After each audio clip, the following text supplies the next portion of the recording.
13h, 14h, Europe 1 Info. La suite à 13h32 sur Europe 1 avec vous, Clélie Mathias, Jean-Claude Dacier et Georges Fenech.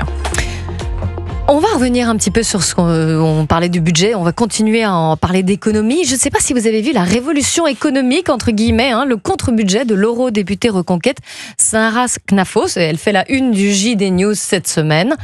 Non à l'usine à taxes, dit-elle. Oui à la baisse massive des dépenses. Qu'en pensez-vous, Jean-Claude Dacier ? Je n'en pense que du bien. Je pense que c'est un point de vue qui est partagé par un certain nombre de gens à droite, même si c'est pas facile à mettre en musique. Mais les impôts, on connaît par cœur. Je veux dire, on est le pays, c'est une banalité que de le rappeler, on est le pays qui est probablement le plus fiscalisé, le plus imposé au monde.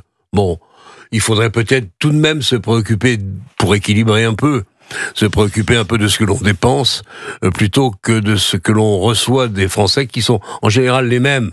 On est dans un circuit qui est mortel et il faudra qu'on en sorte. Maintenant, Sarah Knafos a fait un travail, elle est parfaitement compétente et elle a fait un travail qu'il faut saluer. Je pense que c'est le même point de vue du côté de Monsieur Wauquiez qui passe son temps à répéter qu'il ne faut pas d'impôts nouveaux. C'est pas le chemin qu'on prend, cher ami. C'est pas le chemin qu'on prend. Je sais pas comment ça va se terminer, mais avec ce qui s'est passé cette nuit et avec ce qu'essaie de faire le chef du gouvernement, qui essaie de sauver quand même son équipe et son pouvoir pour aller le plus loin possible, je ne sais pas jusqu'où. Mais contre l'intérêt économique des Français, vous dites ? Contre l'intérêt économique du pays. L'intérêt économique des Français, j'avoue que j'ai du mal à comprendre ce qu'il est. Il est sûrement pas dans la taxation multiple. Il est probablement dans les économies, mais c'est vrai que ça va...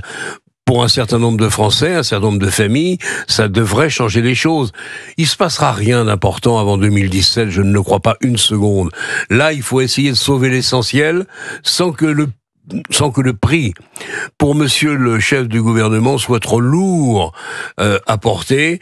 Il faut essayer malgré tout de trouver une majorité qui sauvegarde quelques semaines ou quelques mois l'existence de ce gouvernement. Je ne suis pas du tout sûr qu'on y parvienne. Georges Fenech, j'en reviens à ce que disait Sarah Knafos, elle veut une baisse massive des dépenses. Mais ça, a priori, on est tous favorables, mais on coupe où ? Parce que ça a un coût aussi pour les Français. Donc si on voit les grandes masses, les retraites c'est à peu près un quart, les prestations sociales 21%, l'éducation 9%, où est-ce qu'on coupe dans les dépenses ? Alors Sarah Knafos ne fait que réaffirmer, vous avez raison, ce que tout le monde sait. On dépense, elle le fait d'ailleurs avec beaucoup d'intelligence et beaucoup de perspicacité, et c'est très écouté ce qu'elle dit. Moi-même, j'écoute ce qu'elle dit. Donc, en réalité, je crois qu'on est autour de 57,5% de dépenses publiques par rapport au PIB. Oui. La moyenne européenne, elle 50 Non, la moyenne européenne est à 48. Un peu plus, oui. Donc la différence, vous savez ce que c'est la différence ? C'est tout l'impôt sur le revenu, ça correspond à tout l'impôt sur le revenu, toute la TVA, toute la TIPP, vous vous rendez compte ? Pourquoi notre pays dépense plus que les autres pays européens ? C'est la question qu'on doit se poser. Pourquoi en France, on a 6 millions de fonctionnaires ? Peut-être parce qu'on a un modèle social. On a déjà... Oui, auquel on s'est assisté, on s'est habitué. Alors on a déjà ce que la France est un guichet, gigantesque guichet où chacun va se servir. Raison, mais on a déjà ce que dénonçait Borloo, c'est-à-dire on a une organisation administrative, étatique, locale qui est absolument inextricable aujourd'hui, avec des redondances, qui fait que nous avons plus des strates. Il va falloir rationaliser tout cela, ça coûte très cher. Je prends uniquement la question des communes. Alors je sais que je ne vais pas me faire beaucoup d'amis. En France, on a 35 000 communes. Et des toutes petites communes qui ont 20 ou 30 habitants, des fois. Et en Italie, ils ont rassemblé, fusionné, ils en sont à 8 000 ou 10 000 communes, vous voyez, par rapport à nous, 35 000.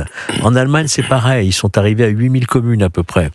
Donc aujourd'hui, on a des intercommunalités qui ont vraiment des compétences importantes. On peut se poser la question de la survivance des départements. Là aussi, je ne vais pas me faire des amis. Et non, parce que ça veut dire des emplois en moins, vous le savez. Ça, c'est la réforme de l'État, ce qu'on appelle ça la réforme de l'État. Il va bien falloir la faire un jour, mais pour ça, il faut un pouvoir fort, une majorité à l'Assemblée. Et puis, vous avez effectivement les dépenses sociales qui sont bien trop importantes, et la retraite, qu'on a 62 ans, les autres pays sont à 67 ans, on ne travaille pas assez, et donc on en arrive aujourd'hui à une situation qui nous guette, c'était celle du Portugal, de la Grèce ou de l'Irlande. Ça nous pend au nez qu'un jour ou l'autre, on va devoir vraiment faire les restrictions qu'il faut, et ça peut se traduire par des baisses de salaire des fonctionnaires, des révocations de fonctionnaires, et des choses qui vont être immédiatement ressenties par les Français. Oui, Jean-Claude Dacier. Oui, je crains hélas que, alors c'est la menace de la venue à Paris du FMI et entre autres, avec la banque. On n'y est pas encore. On n'y est pas encore. Et il faut espérer que, mais honnêtement, quand on a assisté au triste spectacle de la nuit dernière à l'Assemblée nationale, moi, je suis désespéré parce que je ne vois pas la France s'engager dans un minimum de réformes nécessaires, même si on sait bien qu'il faudra des étapes et que ça sera long et difficile. Et que ça va avoir un coût aussi quand même pour les Français. Sera surtout, voilà, vous avez parfaitement raison. Les Français sont peut-être pas encore convaincus que les largesses auxquelles nous avons consenti avec eux, avec leur complicité amicale, depuis 30 ans, 40 ans. Il va falloir petit à petit les freiner et se remettre dans une disposition qui est, en gros, plus de travail, moins de dépenses sociales, plus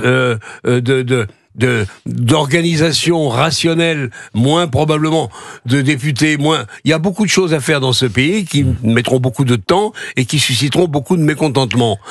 On n'est même pas sûr déjà de ce qui se passera en 2027.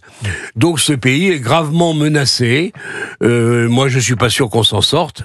Néanmoins, il va falloir que chacun se persuade que la situation bénie qui a été la nôtre depuis 20 ans ou 30 ans, c'est terminé.